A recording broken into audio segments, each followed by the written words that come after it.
Subscribe our channel and press the bell icon for more informative videos. Thank you. बिस्मिल्लाहिर्रहमानिर्रहीम. Dear students, अस्सलाम वालेकुम. पिछले lecture में हमने वीबीटी देखी.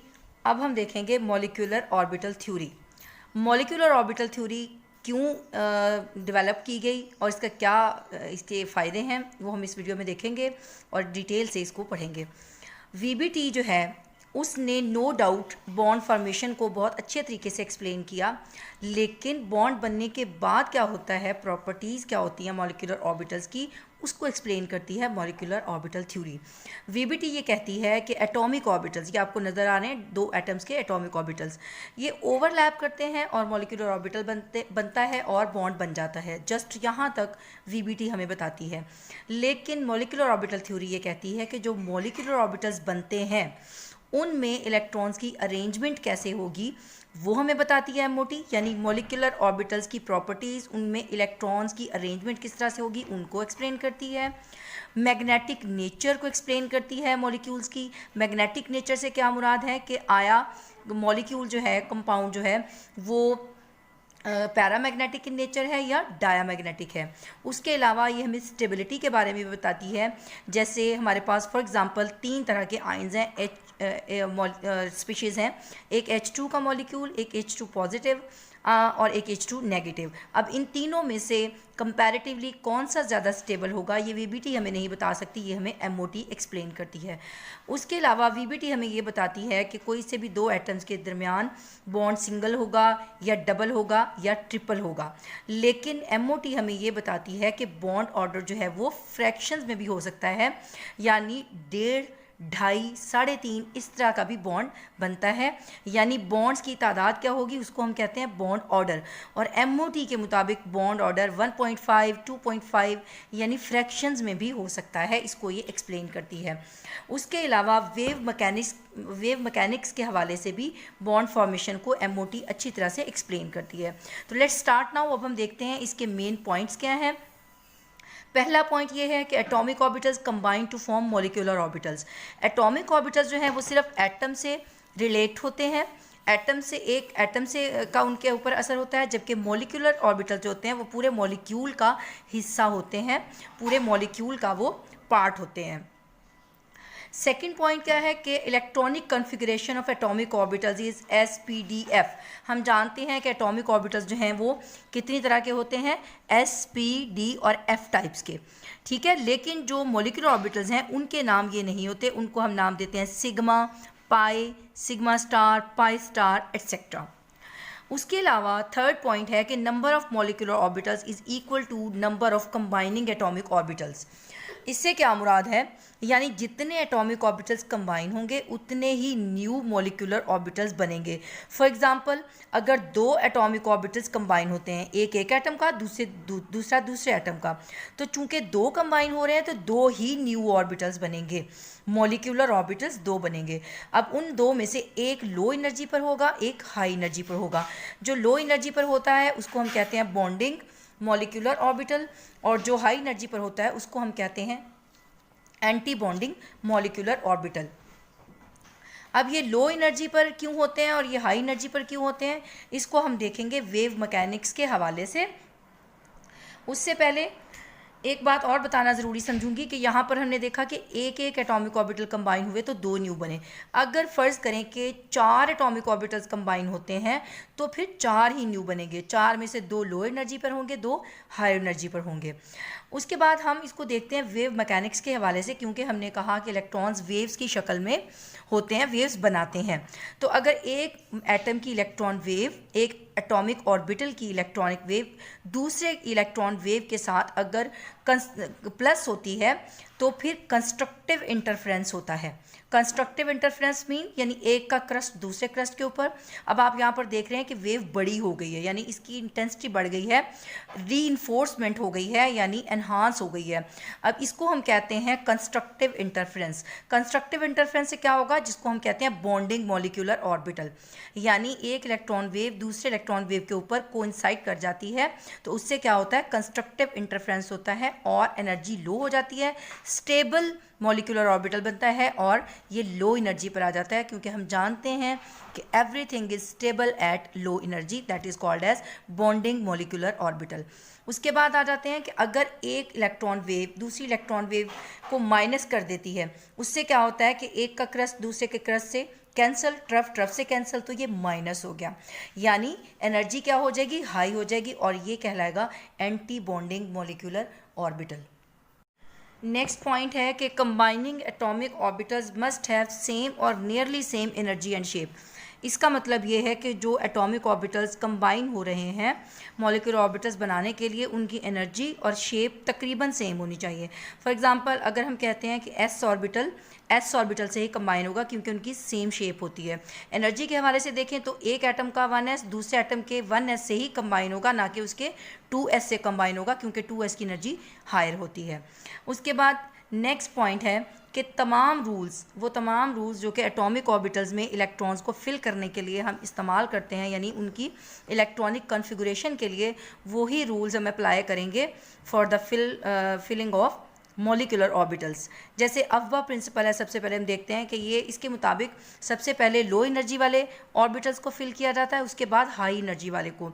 तो मॉलिक्यूलर ऑर्बिटल्स जो है उसमें सिग्मा ऑर्बिटल जो है वो लो एनर्जी पर होता है, सिग्मा स्टार हाई एनर्जी पर होता है। स्टार शोज़ हाई एनर्जी, तो सबसे पहले हम इलेक्ट्रॉन रखेंगे सिग्मा ऑर्बिटल में, उसके बाद रखेंगे सिग्मा स्टार में। इन द सेम वे जिस तरह हम रखते हैं कि सबसे पहले इलेक्ट्रॉन एस में रखे जाते हैं, क्योंकि उसके बाद फिर पी की एनर्जी हाई है, उसके बाद फिर पी में इलेक्ट्रॉन रखे जाते हैं। हुंग्स रूल क्या कहता है कि अगर हमारे पास डीजनरेट ऑर्बिटल्स मौजूद हैं तो बजाय इसके कि इलेक्ट्रॉन्स एक ही ऑर्बिटल में रखे जाएं, उनको सेपरेट ऑर्बिटल्स में रखा जाता है और उनकी स्पिन सेम होती है। अब यहाँ पर आप देख रहे हैं कि ये जो पाई 2py और पाई 2pz, चूँकि इनकी एनर्जी सेम होती है, इसलिए अगर हमने दो इलेक्ट्रॉन इनमें रखने हो, पुट करने हो, तो हम क्या करेंगे, बजाय इसके कि दोनों इलेक्ट्रॉन 2py में रख दें, हम एक इलेक्ट्रॉन 2py में रखेंगे और एक इलेक्ट्रॉन पाई 2pz में रखेंगे।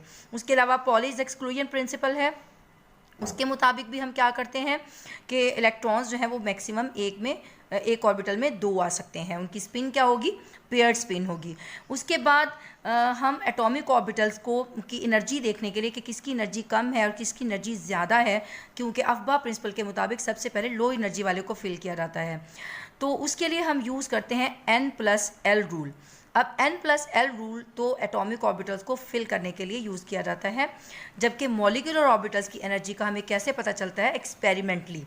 वो हम स्पेक्ट्रोस्कोपिक स्टडीज़ के थ्रू इसको मालूम करते हैं, एक्सपेरिमेंट करके फिर हमें पता चलता है कि किसकी एनर्जी कम है और किसकी एनर्जी ज़्यादा है। अब हम देखते हैं मॉलिक्यूलर ऑर्बिटल थ्योरी के मुताबिक फॉर्मेशन ऑफ H2 मॉलिक्यूल। ये देखें यहाँ पर ये एटॉमिक ऑर्बिटल है, एक हाइड्रोजन का, ये दूसरे हाइड्रोजन का।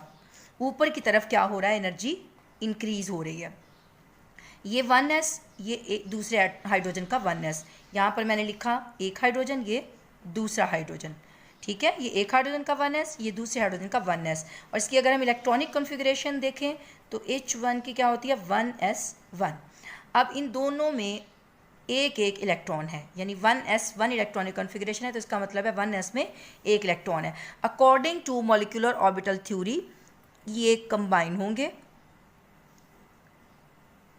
और यहाँ पर दो ऑर्बिटल्स नए बनेंगे, मॉलिक्यूलर ऑर्बिटल्स, और उनका नाम क्या होगा, इसको हम कहेंगे सिग्मा 1s, इसलिए क्योंकि ये हेड ऑन ओवरलैपिंग है। ये हमने देखा था VBT में भी कि जब हेड ऑन ओवरलैपिंग होती है एटॉमिक ऑर्बिटल्स की तो सिग्मा बॉन्ड बनता है। सिग्मा बॉन्ड कब बनता है, जब S और S ओवरलैप करते हैं, S और PX ओवरलैप करते हैं, ठीक है। लेकिन यहाँ पर हम देखेंगे कि PX और PX की ओवरलैपिंग से भी क्या बनेगा, सिग्मा बॉन्ड, S और S की ओवरलैपिंग से सिग्मा बॉन्ड, और पाई बॉन्ड बनेगा 2py और 2pz, 2py के साथ ओवरलैपिंग करने से, और 2pz से ओवरलैप करेगा तो पाई बॉन्ड बनेगा। अब यहाँ पर एक बना है सिग्मा 1s और दूसरा atomic molecular orbital sigma star 1s। अब आप देख रहे हैं कि ये लो एनर्जी पर है, ये हाई एनर्जी पर है। टोटल इलेक्ट्रॉन्स की तादाद कितनी थी, एक और एक, दो में से चूंकि ये लो एनर्जी पर है तो अकॉर्डिंग टू अफबा प्रिंसिपल दोनों इलेक्ट्रॉन इसमें आ जाएंगे, ठीक है। और एंटी बॉन्डिंग मॉलिक्यूलर ऑर्बिटल जिसको हमने सिग्मा स्टार 1s का नाम दिया था वो खाली रहेगा। अब MOT हमें बताती है बॉन्ड ऑर्डर, यानी बॉन्ड कितने बॉन्ड बनेंगे दो एटम्स के दरमियान एक मॉलिक्यूल के अंदर।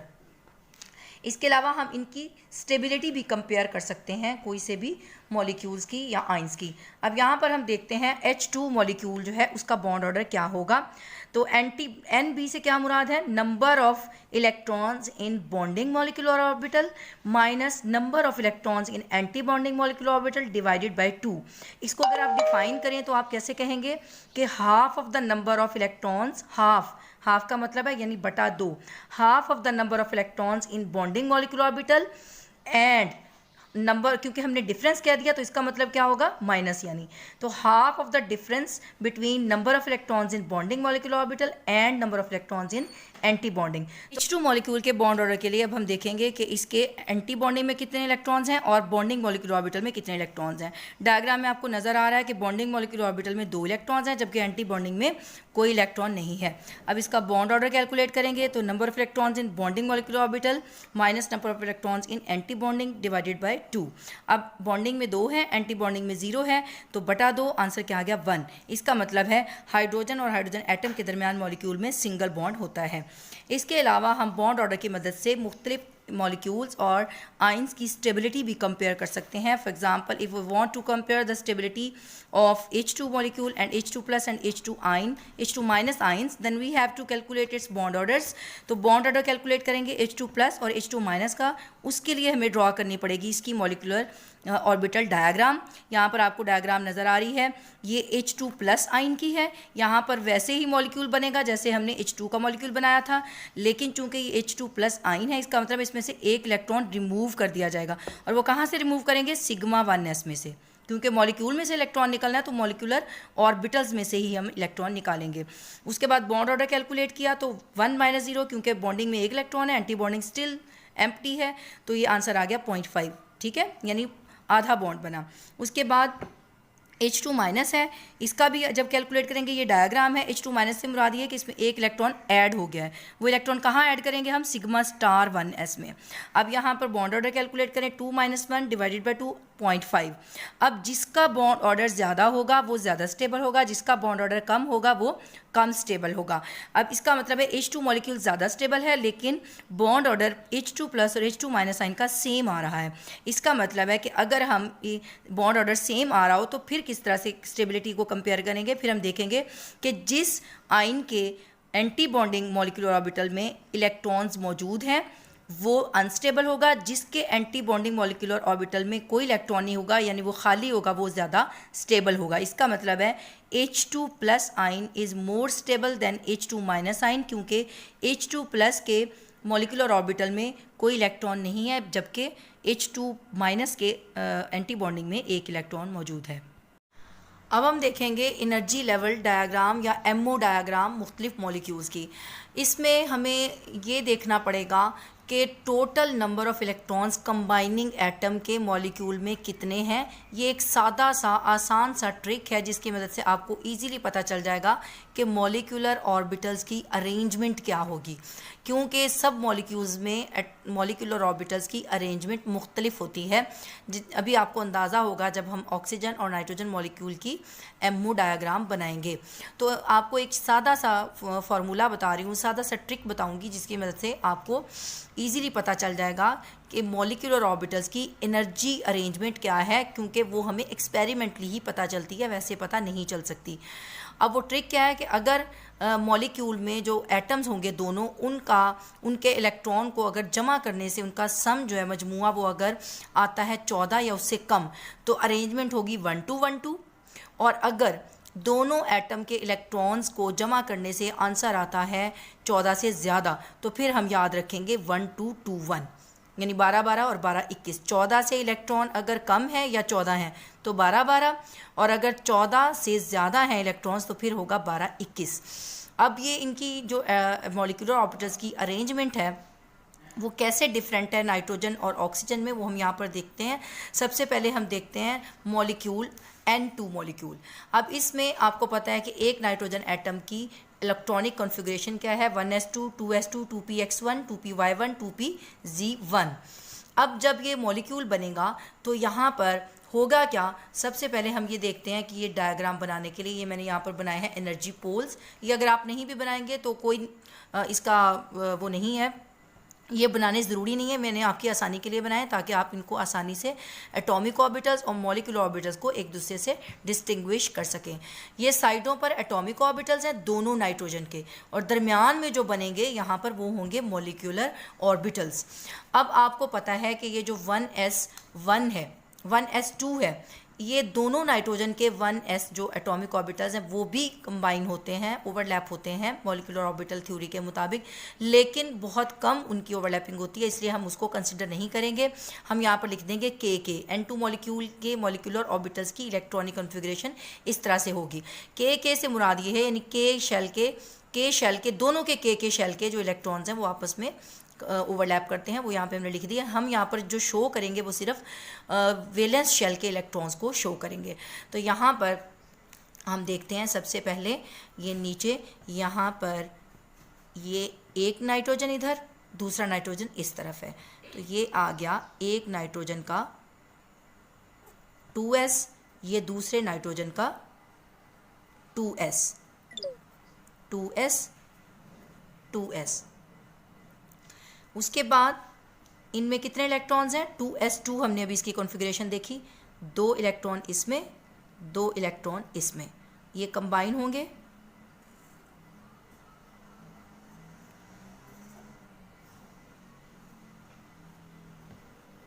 ये बन गया सिग्मा 2s और ये सिग्मा स्टार 2s।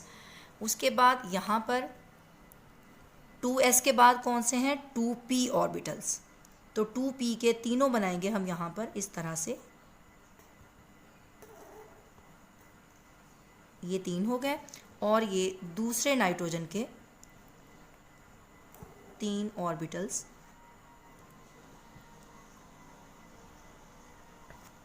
अब इनमें कितने इलेक्ट्रॉन्स हैं, तीनों में एक एक। आप चाहें तो यहाँ पर 2px, 2py, 2pz डिस्टिंक्शन इनकी दिखा सकते हैं, अदरवाइज़ आप यहाँ पर सिर्फ 2p भी लिख देंगे तो ये ठीक होगा। अब यहाँ पर क्या होगा कि ये कंबाइन होंगे आपस में, और सबसे पहले यहाँ पर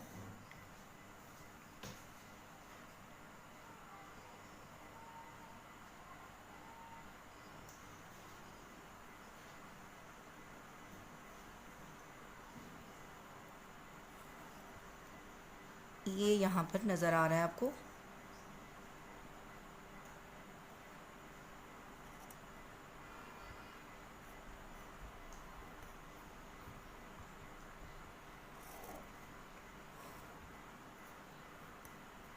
ये डायग्राम बन गई है। अब ये जो मैंने अभी आपको बताया था 1 2 1 2, नाइट्रोजन के केस में चूंकि टोटल नंबर ऑफ इलेक्ट्रॉन्स कितने बन रहे हैं, 14, एक नाइट्रोजन के साथ दूसरे नाइट्रोजन के साथ, तो टोटल कितने हो गए, 14 इलेक्ट्रॉन्स।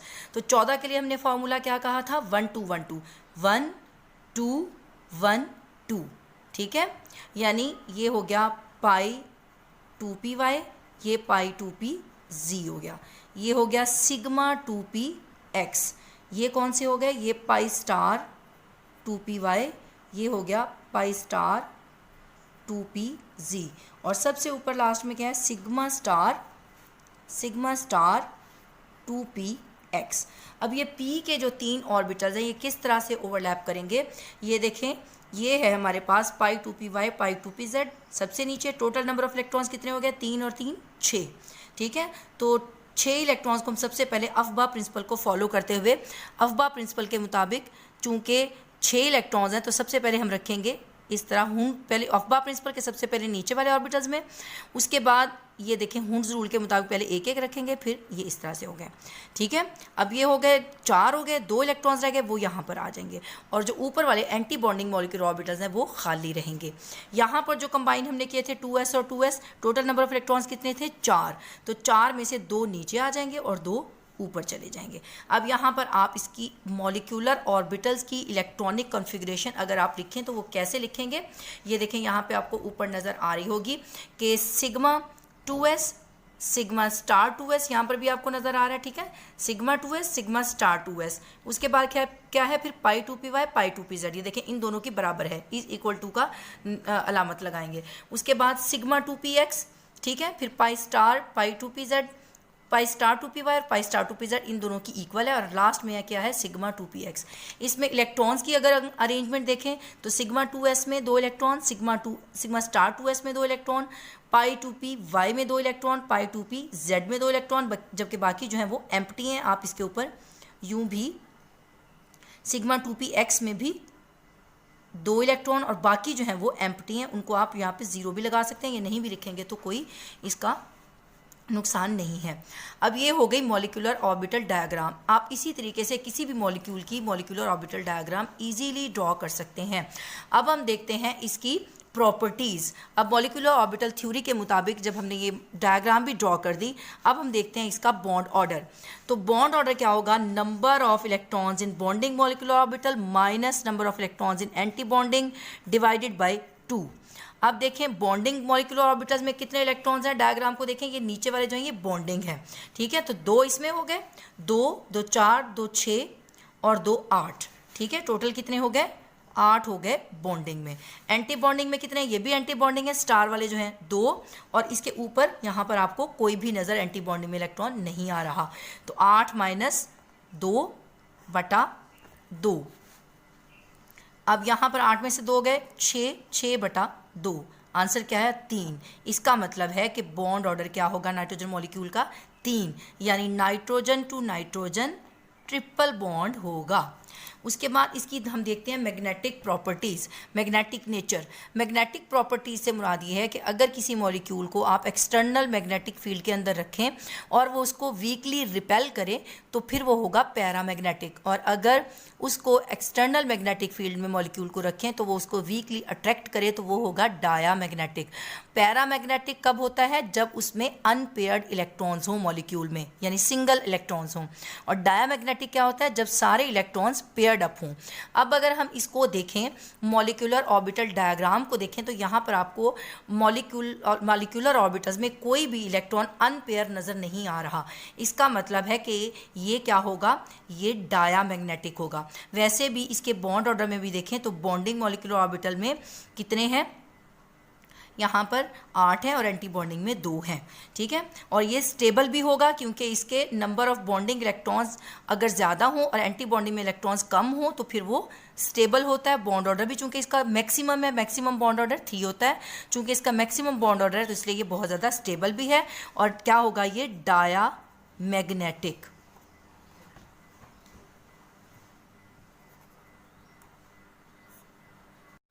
नेक्स्ट है O2 मॉलिक्यूल। O2 में हम सबसे पहले ऑक्सीजन की इलेक्ट्रॉनिक कॉन्फ़िगरेशन देखेंगे, 1s2 2s2 2px 2py और 2pz। अब यहाँ पर चूँकि टोटल नंबर ऑफ इलेक्ट्रॉन्स 8 हैं, 2 2 4 5 6 7 और यहाँ पर ये 8 हम रख देंगे इस तरह से, ठीक है। तो ये हो गई एक इलेक्ट्रॉनिक कॉन्फ़िगरेशन ऑक्सीजन एटम की। अब अगर हम इन दोनों एटम्स का मजमुआ देखें इलेक्ट्रॉन्स का तो 8 और 8, क्योंकि O2 मॉलिक्यूल है, एक ऑक्सीजन में भी 8 दूसरे ऑक्सीजन में भी 8, तो टोटल कितना हो गया 16। अब चूंकि ये 14 से ज़्यादा है तो हम कौन सा फार्मूला याद रखेंगे, 1 2 2 1, ठीक है, 1 2 2 1। अब हम देखते हैं कि ये 1 2 2 1 से क्या मुराद है और इसकी हम एमओ डायग्राम किस तरह से बनाएंगे। यहाँ पर देखें ये हो गया हमारा एक, इस तरफ एक ऑक्सीजन एटम, ये दूसरी तरफ दूसरा ऑक्सीजन एटम, ठीक है। अब यहाँ पर ये है हमारे पास 2s, एक ऑक्सीजन का 2 इलेक्ट्रॉन्स है इसमें, ठीक है, ये इस तरह से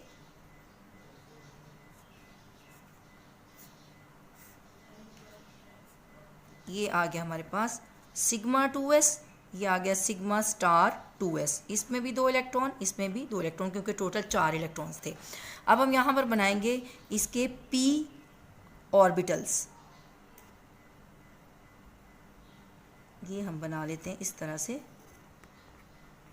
3 ऑर्बिटल, और ये दूसरे ऑक्सीजन के 3 ऑर्बिटल। इनमें कितने इलेक्ट्रॉन्स हैं, 1 2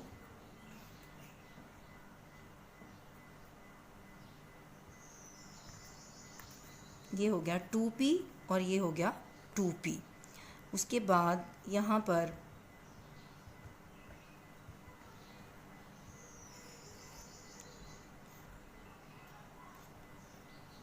ये आ गया सिग्मा 2px, ये आ गए सिग्मा,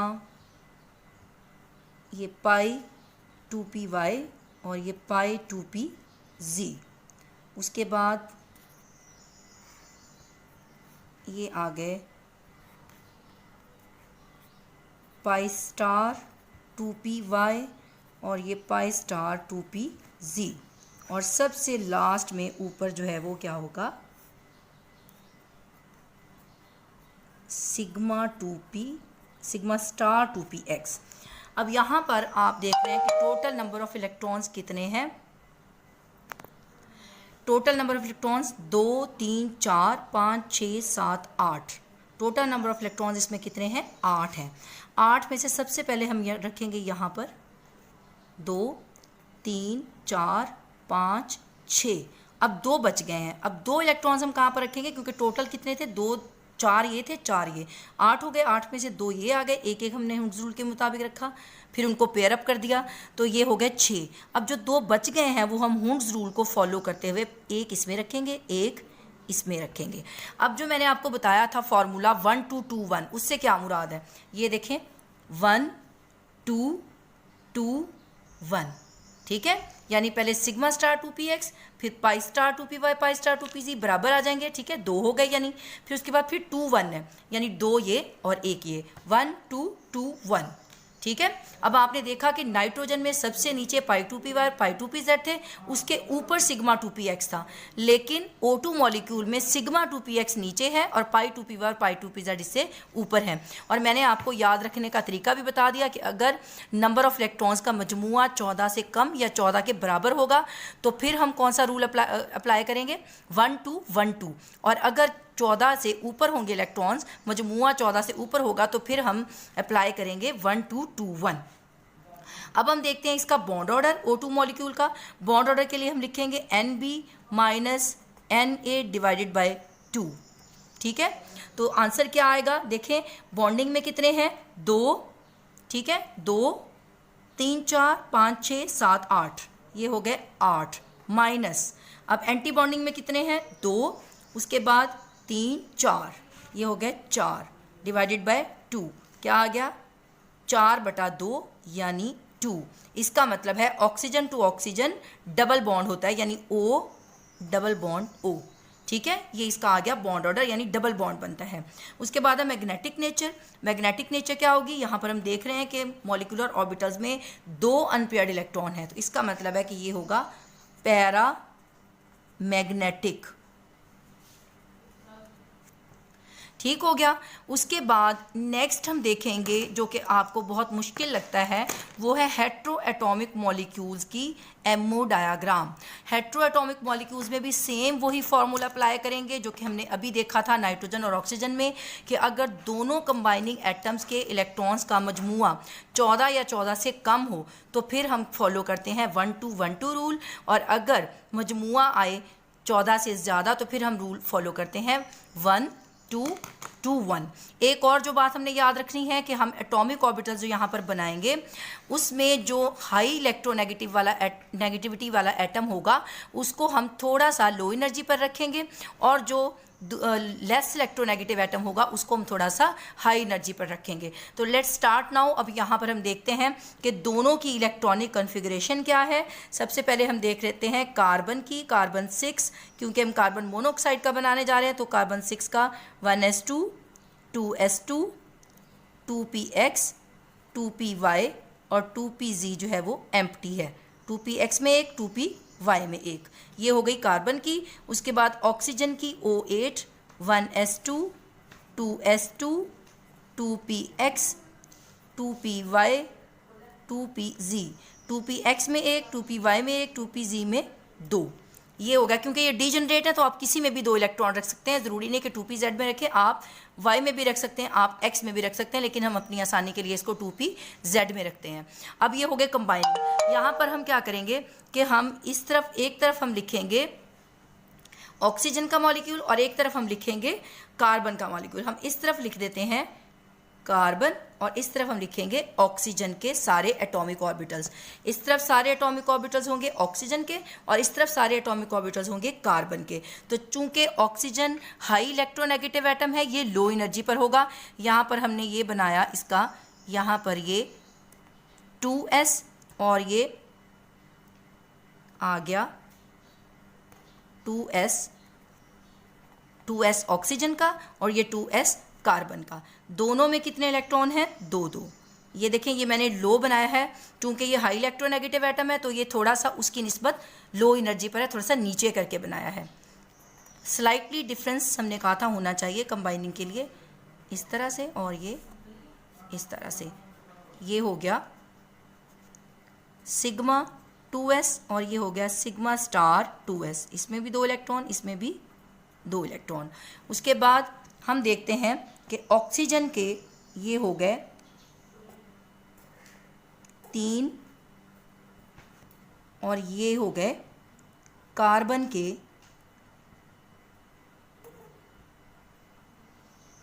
3। ये हो गए 2p, ये हो गए 2p। ऑक्सीजन के 2p में हमने देखा कि कितने इलेक्ट्रॉन थे? 4, यानी 1 2 3 और ये 4। और नाइट्रोजन के कार्बन के कितने थे? 2 इलेक्ट्रॉन थे, 1 और 2, तीसरा जो है वो एम्प्टी है। अब देखें इनकी, चूंकि इन दोनों का मजमुआ ऑक्सीजन के वैलेंस शेल में ऑक्सीजन का एटॉमिक नंबर कितना है? टोटल नंबर ऑफ इलेक्ट्रॉन्स 8 है।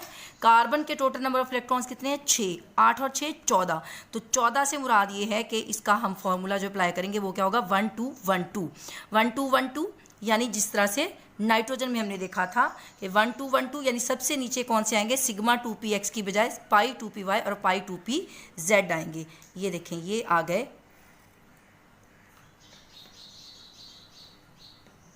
ये आ गया पाई 2py और ये आ गया पाई 2pz आ गया।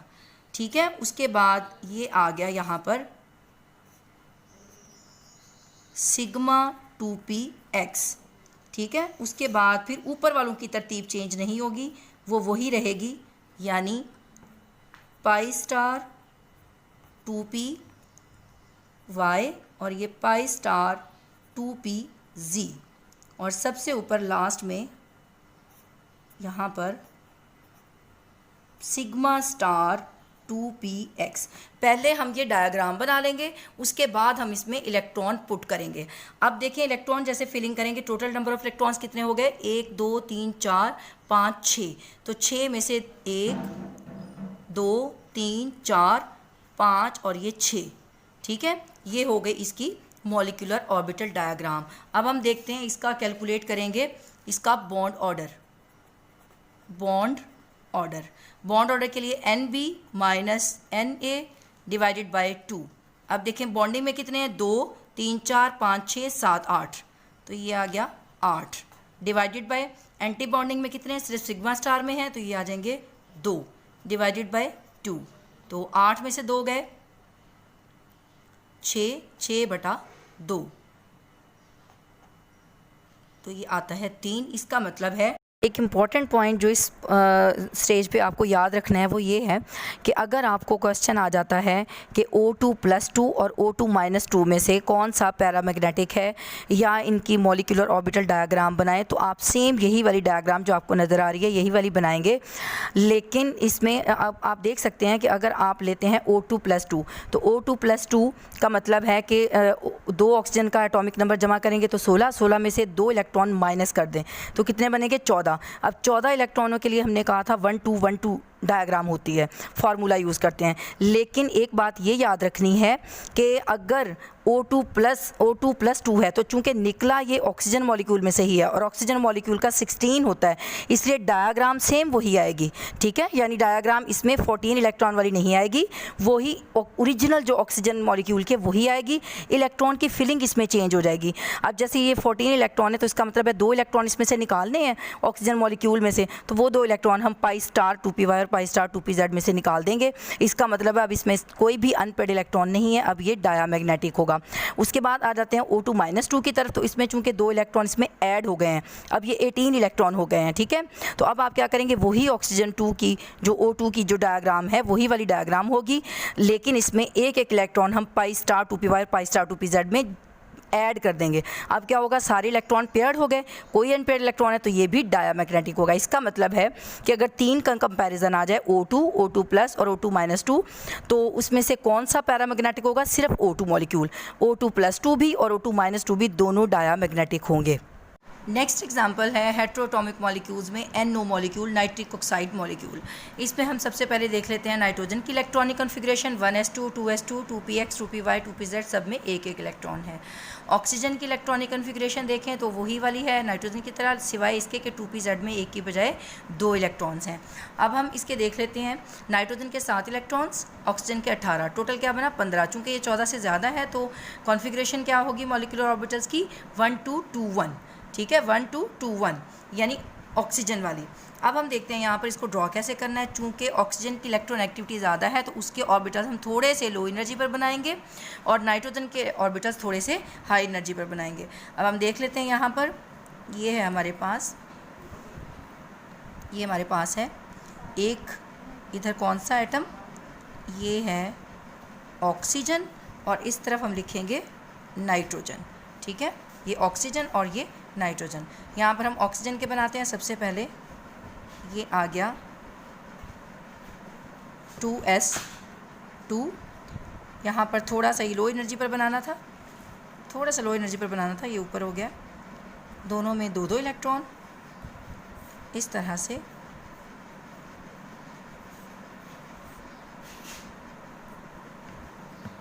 ये हो गया सिग्मा 2s और ये सिग्मा स्टार 2s। हम सिर्फ ऑर्बिटल्स बनाएंगे, अभी इनकी फिलिंग बाद में करेंगे।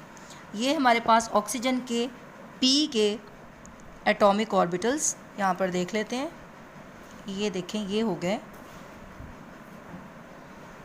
3, इसी तरह ये हो गए, ये थोड़ा सा नीचे बनाया है मैंने और ये थोड़ा सा ऊपर बनाएंगे, किसके, नाइट्रोजन के। नाइट्रोजन हम थोड़े से ऊपर बनाएंगे और ऑक्सीजन के ऑर्बिटल थोड़े से नीचे बनाएंगे। अब देखें ऑक्सीजन में कितने हैं, 1 2 3 और ये 4, इसमें हो गए 1 2 3, ठीक है। ये हो गया 2p, ये हो गया 2p। अब इनको हम कंबाइन करते हैं। कंबाइन करने से चूँकि 1-2-2-1 वाली है तो ये देखें ये आ गया। उसके बाद ये पाई 2py पाई 2pz आ गए, ऊपर वालों की वही रहेगी, यानी ये 2 हो गए इस तरह से। और सबसे ऊपर में लास्ट में क्या आ जाएगा, ये देखें। अब इनको अगर हम ये देखें, अब हम इनको नाम देते हैं। ये आ गया सिग्मा 2px, ये आ गया पाई 2py, ये आ गया पाई 2pz, ये आ गया पाई स्टार 2py, ये आ गया पाई स्टार 2pz और ये आ गया सिग्मा स्टार 2px। अब टोटल नंबर ऑफ़ इलेक्ट्रॉन्स कितने हैं, 2 3 4 5 6 7, ठीक है। Total number of electrons 2 3 4 5 6 7। तो 7 में से ये 2 आ गए, 3 4 5 6 और एक जो बचेगा वो ऊपर पाई स्टार 2py या पाई स्टार 2pz किसी भी एक में हम रख देंगे, ठीक है। ये हो गई इसकी मॉलिक्यूलर ऑर्बिटल्स की इलेक्ट्रॉनिक कॉन्फ़िगरेशन। ये 2 और 2 4 थे, 2 नीचे आ गए, 2 ऊपर आ गए, ठीक है। अब देखें, हमने कहा था चूँकि इसकी टोटल नंबर ऑफ़ इलेक्ट्रॉन्स 15 है तो कौन सा फार्मूला होगा, 1-2-2-1। 1-2-2-1 कैसे, 1-2-2-1 यानी एक ऑर्बिटल, 2 ऑर्बिटल, फिर 2 ऑर्बिटल और फिर लास्ट में एक ऑर्बिटल। इसको हमने क्या नाम दिया है, 1-2-2-1 का, ठीक है। अब हम देख लेते हैं इसका बॉन्ड ऑर्डर, ठीक है। अब देखेंगे इसका बॉन्ड ऑर्डर। बॉन्ड ऑर्डर क्या होगा, NB minus NA divided by 2। NB में बॉन्डिंग में कितने हैं, 2 3 4 5 6 7 8, 8 माइनस एंटी बॉन्डिंग में कितने हैं, 2 और 1 3। तो 8 में से 3 गए, कितने बचते हैं, 5। 5/2 ये आ गया 2.5, ठीक है, बॉन्ड ऑर्डर क्या हुआ 2.5। अच्छा, अब इसकी ये तो हमने देख लिया बॉन्ड ऑर्डर। अब बॉन्ड ऑर्डर चूँकि 2.5 है यानी 2.5 बॉन्ड होगा, और चूँकि बॉन्ड ऑर्डर ज़्यादा है इसलिए ये स्टेबल मॉलिक्यूल है। उसके अलावा चूँकि प्लस में है, बॉन्ड ऑर्डर अगर प्लस में हो तो इसका मतलब है कि ये एग्जिस्ट करता है मॉलिक्यूल, क्योंकि स्टेबल होता है और एग्जिस्ट करता है। उसके बाद इसकी मैग्नेटिक प्रॉपर्टीज़ में देख लें तो उसके एंटी बॉन्डिंग मॉलिक्यूलर ऑर्बिटल में चूँकि एक सिंगल इलेक्ट्रॉन है, अनपेयर्ड इलेक्ट्रॉन है, तो ये क्या होगा, ये होगा, हम यहाँ पर लिख देते हैं, ये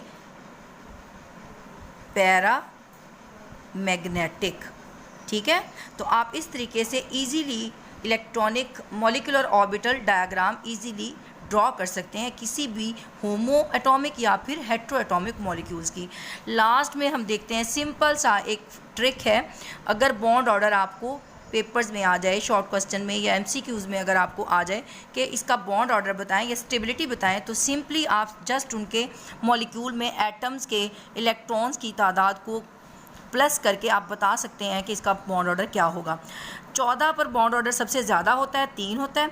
उसके बाद आप 14 के ऊपर एक एक करके कम करते जाएँ, बढ़ाते जाएँ, जैसे 15, 16, 17, 18, 19, 20, ठीक है। उसके बाद अगर 14 से कम करेंगे तो एक एक कम करते जाएँ, 13, 12, 11, 10, 9, 8।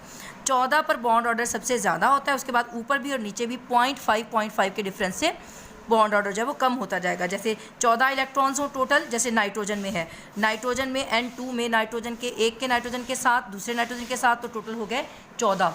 तो 14 इलेक्ट्रॉन्स अगर होंगे तो बॉन्ड ऑर्डर होगा 3। उसके बाद अगर 15 इलेक्ट्रॉन्स होंगे तो होगा बॉन्ड ऑर्डर 2.5। अगर 16 होंगे तो बॉन्ड ऑर्डर होगा 2, 17 होंगे तो फिर होगा bond order 1.5 and so on. इस तरह अगर नीचे की तरफ करेंगे तो 13 पर होगा बॉन्ड ऑर्डर 2.5, 12 पर होगा 2, 11 पर होगा 1.5, 10 पर होगा 1, 9 पर होगा 0.5 और 8 पर क्या होगा 0। अब इसकी एग्जांपल अगर हम देखें, जैसे बेरिलियम है, बेरिलियम है Be2। तो अगर आपसे पूछा जाए कि बेरिलियम का बॉन्ड ऑर्डर क्या है और या ये कि ये एग्जिस्ट करता है, तो हम इसका बॉन्ड ऑर्डर देखेंगे।